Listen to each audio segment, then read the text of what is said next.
Hello students, this is Maushmi madam and I'll be dealing with today the first chapter of our environmental application, that is caring for our soil.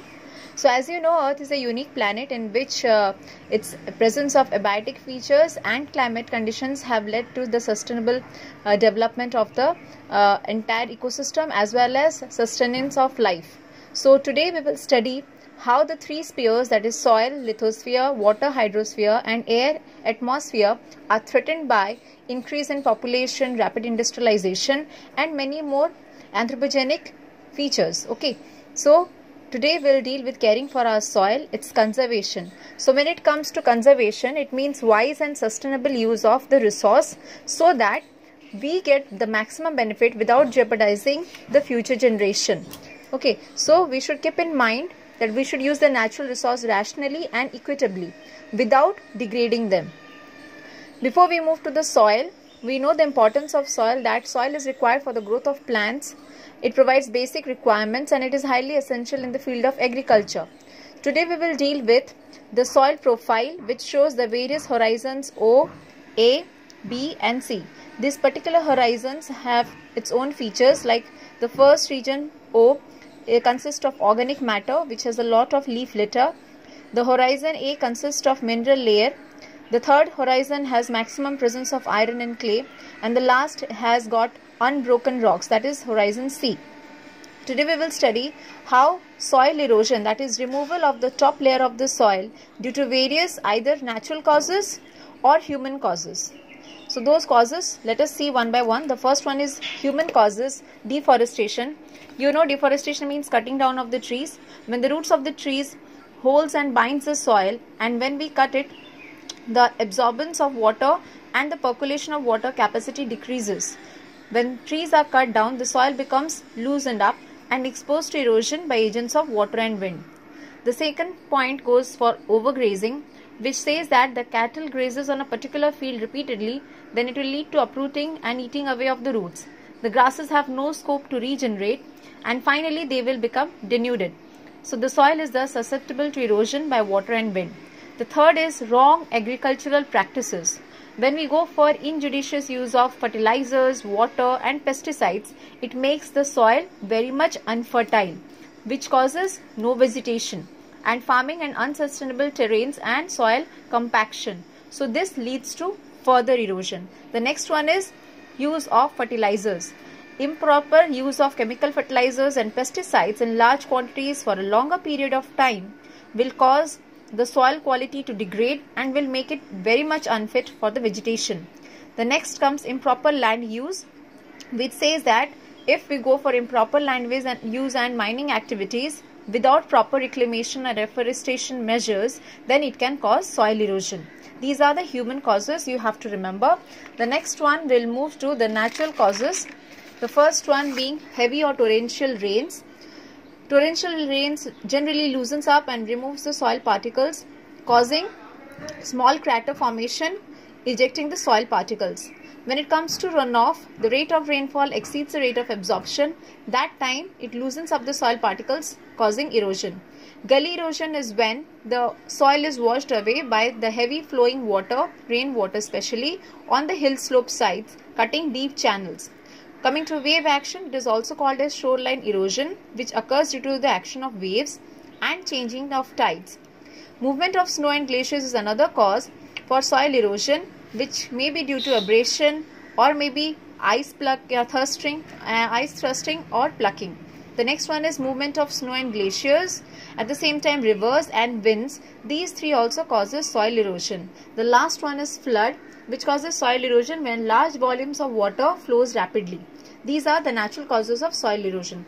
Moving to the next, what will have the effects of soil erosion on our ecosystem? The first most important thing is when the top fertile layer of the soil is removed, the soil affects the emergence, growth and yields of the crop, which finally affects the agriculture field. The next, it causes drought because textural changes affects the water holding capacity and makes it dry enough. Then the next feature is desertification, that is causing desert-like condition and generation of wastelands. It also causes siltation because the soil gets deposited, the soil gets carried away by rain or wind and ends up in drains, streams and rivers. This has got a lot of effects because it reduces irrigation, electricity generation and navigation problems also. The next one is loss of biodiversity. We know that soil supports a large number of species, especially insects, earthworms, snakes, microorganisms. So when soil erosion occurs, that time it causes loss of biodiversity. So these were the causes, effects. Moving to the next one, we are having the soil management strategies, which says that in order to go for management of soil, we must adjust the soil factors to ensure maximum crop production. Then what are the strategies behind that? The first one we are having is land use management. We know there are a variety of lands present. For example, we are having crop land, pasture land, wood land, etc., wildlife and recreational land. So a land is should be used properly so that it can be used up to maximum, and it should provide soil cover. For example, grassland, it is suitable for soil cover, so it should be used for livestock. The next one is contour bunding, which says that the crops are to be planted on ridges and water should be collected in channels. This will prevent soil erosion and also it will help in conservation of soil as well as water. The next one is step farming or terrace farming, which is generally practiced in hilly regions. Fields are cut at right angles to the slope, which reduces the flow of the water and also prevents soil erosion by runoff. The next one is a very known phenomenon, that is crop rotation.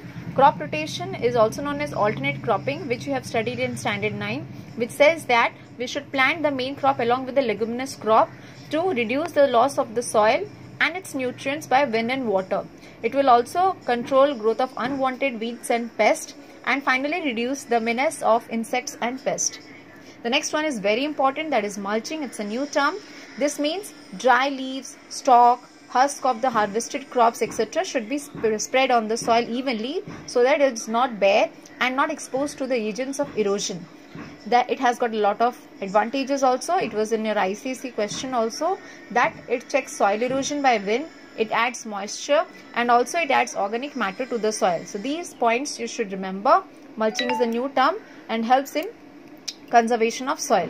The next term comes basin listing, which says that basins should be dug along, as you can see the lines. This helps in collecting the rainwater and checks the flow of water. The next one is tree breaks, which is also known as shelter belts. This means it should be having trees and shrubs commonly planted in rows at right angles to prevent the prevailing winds. It helps in controlling the erosion by wind. The next comes check dams. It is a very important point because it's a definition that comes in ICSE. Check dam is a small dam designed to reduce the flow velocity of water. Bags of sand, boulders, logs, etc. can be placed to check the rapid flow of water. More about check dams we will study in lesson number 6, which says caring for our water. The next is controlled grazing. We have studied how overgrazing causes loss of soil or causes soil erosion. So by controlled grazing, we can reduce soil erosion up to a little bit extent. The next one is judicious use of resources. Judicious use of resources, especially water, synthetic fertilizers, pesticides, etc. can be used. Excessive use of water for irrigation like waterlogging, soil salination, that can be controlled. And we should use biofertilizers instead of chemical fertilizers to add organic content to the soil without damaging the pH of the soil. So these were the strategies, which comes as a long question in your section B. You have to write the points and explain it in your own words. The next comes your Auroville.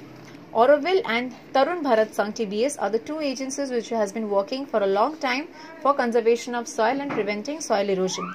Auroville is a place, you know, it is present in the Villupuram district of Tamil Nadu near Puducherry, famous in South India, founded by Mira Alfassa and designed by Roger Anger. In that place, there many contributions were done by these people, and they finally planned a lot of things in order to develop that particular area. For example, they did reforestation, groundwater recharge, they did tremendous investments of time and money, and finally attained a green and natural habitat which can be seen lively also.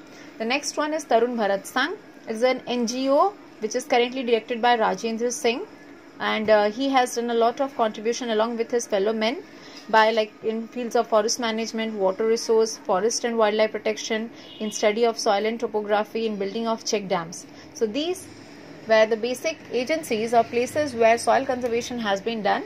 Questions might come like write a short note on Auroville as a sustainable city, or write down the contribution of Tarun Bharat Sangh in the soil conservation. So this was the explanation for the first term, first chapter, that is caring for our soil. We'll move on with the next chapter, initiatives I can take, in the next video. Thank you. Have a great day.